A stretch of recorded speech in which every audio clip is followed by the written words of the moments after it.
anyone can turn their financial life around if they just take that first step, saving money. But does saving money mean that we have to live like a pauper? Well, Emilee New from First Financial Credit Union has the answer. Welcome back. Thanks. It's a problem for many of us because if we don't have that extra money after paying our bills, we don't have that money to save. Why do you say that saving money is so difficult? Well, it's difficult because there's always things that we want to buy, right? There's always things to spend your money on, whether it's going out, whether it's buying new clothes. There's always something to spend your money on, and saving isn't very glamorous. It doesn't sound like fun. Right. You're absolutely right, especially once you get done with the bills. Right. You know, so I mean, what are some of the realistic ways then that we can start to save?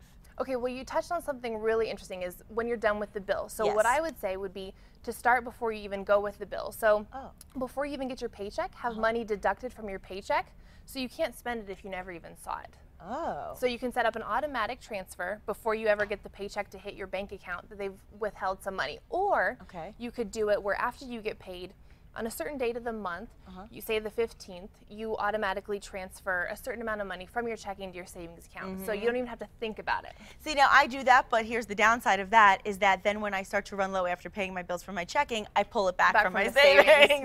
Yeah. So it's, you know, it's just it's a hard thing to get into that realistic approach. But so are you saying maybe when you budget, I mean, would you recommend maybe using the savings portion as part of one of your bills in your mind maybe? You could. Just this is a bill that I have to pay to myself automatically. Okay. So, and whatever that figure is for you, some people could be more aggressive in their saving. Other people, you know, maybe want to start slow. But I think making it a bill and don't negotiate with yourself, you have to pay it, makes sense to me. So now, do you have a certain recommendation as far as what the minimum we should save a month is? Typically, experts recommend that you save about 10% of your take-home pay. Okay. So you can do it that way, or again, start small, whatever it may be. There's other ways that you can go about this, and one of the ones that I like to suggest is take a minute and evaluate some of your habits. So start with a habit and see where you can limit it. Now, nobody wants to live like a pauper, I agree. No. And so I'm not saying to cut everything out. Right. But think about where you're spending money. So for example, say you have a coffee fix, most of us do. You're spending $5 a day on coffee. So it's $25, say you're doing it 5 times a week.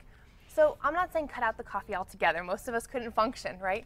But what I would do is maybe instead of 5 times a week, go down to 2. Right, just cut back. So cut back, right. So instead of spending that $25 that you've already kind of expected and have budgeted for, and you're only going to spend $10 by going twice a week, save that $15.